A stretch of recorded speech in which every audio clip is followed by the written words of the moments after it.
আল্লাহ বলে, বান্দা জানো আমি সারাক্ষণ তোমাকে চেয়ে থাকি, কখন জানি আমার বান্দার কি লাগে।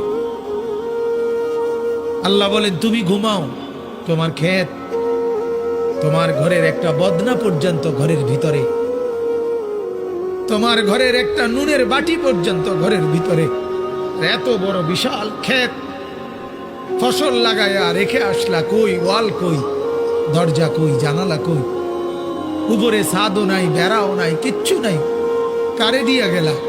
আল্লাহ বলে, ঠিক আছে বান্দা, তুমি দরজা বন্ধ করে ঘুমাও, আমি তোমার ক্ষেত পাহারা দিচ্ছি।